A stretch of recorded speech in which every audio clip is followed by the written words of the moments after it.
Salut tout le monde, dans cette vidéo je vais vous parler de la méthode GTD ou Getting Things Done. Vous m'excuserez pour mon accent. Créée par David Allen, cette méthode permet d'être efficace dans son travail sans stress. C'est une méthode qui est vraiment très simple et qui peut être résumée en un schéma que je vais vous montrer. Je vais vous montrer comment on l'utilise. Mais d'abord, le contexte. Le contexte est que je suis assis dans un open space. Je suis manager, j'ai mon équipe à gérer, ils s'en appellent, je suis en call center, et moi je suis concentrée ce matin sur un reporting. Il faut que je fasse ce reporting. Je suis dessus, copier-coller, copier-coller, copier-coller. Bon, vous connaissez bien la situation. Je reprends tous les chiffres qui me sont utiles. Je suis concentrée. Et là, un collègue m'appelle. « Flo, est-ce que tu peux venir m'aider ?» Bah bien sûr. Je me lève et je vais aider la personne. Au bout de quelques minutes, je reviens et je me replonge dans mon reporting. Ça veut dire qu'il me faut un petit peu de temps. Alors attends, où j'en étais? Qu'est-ce que j'ai fait? Ah oui, ok, c'est bon. Je replonge dedans. Je continue. Et là, Flo, est-ce que tu peux venir m'aider? Oui, je peux venir t'aider, bien sûr. Sourire oblige, patience. Donc je vais aider mon collègue à nouveau. Je reviens. Je replonge dans mon reporting. Bon, parce que je vais réussir à le finir. Et là, je reçois un mail de mon chef. Je ne vais pas l'ignorer. Je vais lire cet email. Bon, vous voyez où je veux en venir. Vous voyez la situation.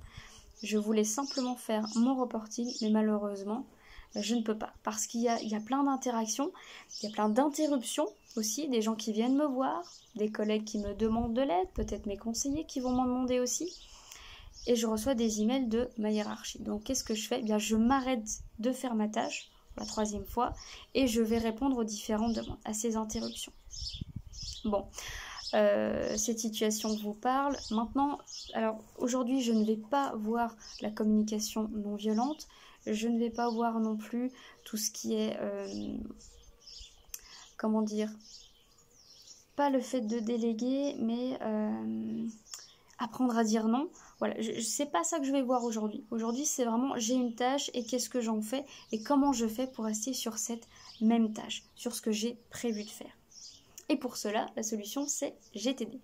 Alors GTD, je vais vous montrer très simplement avec un schéma que j'ai pu créer. C'est là. Hop, vous voyez? Alors, je vais vous expliquer ce schéma qui est très simple.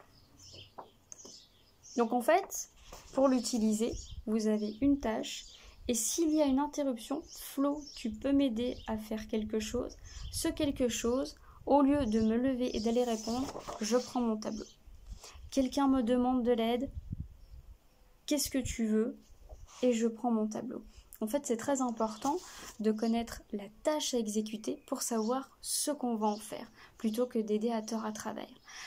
Si je reçois un email et que je suis occupée, je ne vais pas répondre à cet email.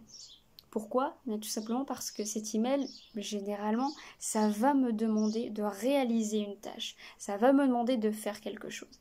Et je vais partir de cette nouvelle tâche en oubliant la première. À la fin de la journée, qu'est-ce qui se passe? J'ai rien fait de ce que j'avais prévu. Donc là, je vais vous expliquer ce schéma. On commence par une tâche à faire. J'ai une tâche à réaliser, une demande ou quelque chose que j'ai prévu. Mon reporting, je vais partir de là. J'ai mon reporting et je vais me poser cette question, est-ce qu'il y a plus d'une action? Dans le sens, est-ce que cette tâche peut être découpée en plusieurs petites actions? Si je reprends l'exemple de mon reporting, non, il n'y a qu'une seule tâche. Et en fait, au fur et à mesure, je vais tout simplement descendre dans ce tableau.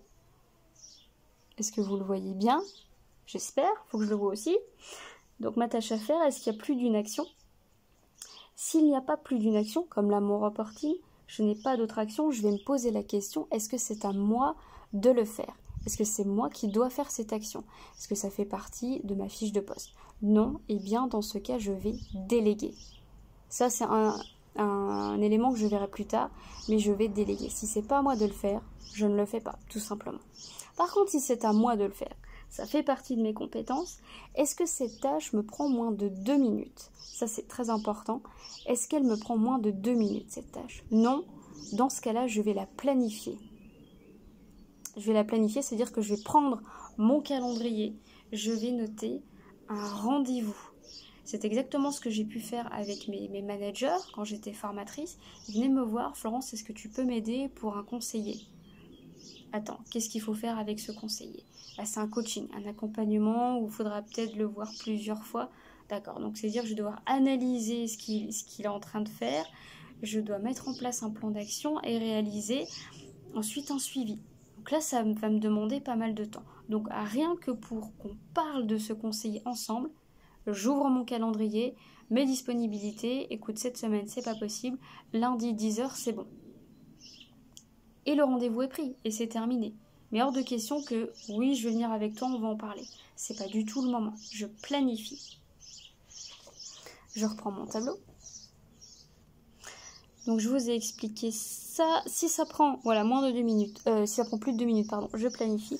Si ça prend moins de 2 minutes, donc je répète, si la tâche prend moins de 2 minutes, je peux le faire tout de suite. Bon là mon reporting c'est un peu foutu parce qu'il va me prendre beaucoup plus de 2 minutes. À moins d'être Superman. Pas le cas. Je reviens tout au-dessus. Donc dans ma tâche à faire, est-ce qu'il y a plus d'une action? Donc est-ce qu'il y a plusieurs choses à réaliser? Si oui, ça devient un projet. Et je vais me poser la question, est-ce que c'est urgent ou pas? C'est pas urgent? On verra plus tard. Je peux planifier ça dans mon agenda. Par contre, si c'est urgent, c'est une urgence de la plus haute importance, ça doit être fait pour hier, ok. Donc là, je vais le planifier et je vais le mettre dans ma liste de tâches. Dans ma liste de tâches, donc dans ma to-do list. Pour aujourd'hui, ça doit être réalisé. Mais je peux, moi c'est vraiment ce que je faisais, même s'il y a une to-do list en papier, parce qu'on aime écrire en papier, ça ne m'empêchait pas de noter ces tâches urgentes dans mon calendrier, dans mon agenda, je note cette chose importante. Ça doit être fait pour aujourd'hui, d'accord, mais j'ai quand même 7 ou 8 heures dans ma journée, donc je peux le noter de 14h à 15h par exemple, ça me prend 1 heure, je me planifie cette heure-là pour réaliser cette tâche urgente. Bon. À moins que vous soyez urgentiste, mais moi, une urgence dans une journée, il y a quand même le temps de la faire. Et d'ailleurs, j'insiste sur ce point, quand votre hiérarchie vient vous voir et vous dit « c'est urgent », c'est pour quand? Parce que urgence, ça peut l'être pour la hiérarchie parce qu'elle a oublié de vous prévenir alors qu'en fait, elle le sait déjà depuis 2 semaines. Bon, c'est pas la même chose que si vous dites « en fait, je veux que ce soit fait tout de suite », mais réellement, la deadline qu'on m'a imposée, que le directeur m'a imposée, c'est pour dans 3 jours. Autant que je le sache. Tu veux que ce soit fait pour aujourd'hui, pour toi être tranquille, mais réellement j'ai quand même 3 jours. Donc supprimons le stress. Je sais que j'ai tout ce laps de temps, je vais tout faire pour que ce soit fait pour aujourd'hui, mais si c'est impossible, rassure-toi, je prévois une plage pour demain. Donc voilà, d'où l'importance de la communication, mais ça je le verrai plus tard. Donc voilà, je vous remonte ce petit schéma, il est très simple, très très bien fait. Voilà, ça c'est David Allen. Vous voyez, vous supprimez tout le stress, vous supprimez toute discussion.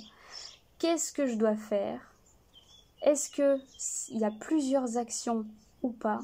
S'il y en a plusieurs, c'est un projet, je vais le planifier. Si c'est une urgence, je le ferai pour aujourd'hui. C'est dans ma to-do list. Est-ce que c'est à moi de le faire ou pas? Est-ce que ça prend moins de 2 minutes? Et rien qu'avec ce type de tableau, là vous vous libérez l'esprit. Au moins, vous évitez de vous lever directement et de foncer tête baissée dans une tâche ou de partir sur « allez, ça je vais le faire, ça va me prendre très peu de temps, je vais aller vite » et finalement ça vous prend 2 heures et votre sujet qui est hyper important et urgent n'a pas été traité. Donc servez-vous de ce tableau. Si vous intéresse, bien dites-le moi, marquez-le moi dans les commentaires, je vais vous l'envoyer bien entendu. Si ça vous a plu, likez, mettez-moi des commentaires, j'adore vous lire. J'espère que ça vous aura été utile et puis je vous dis à très bientôt.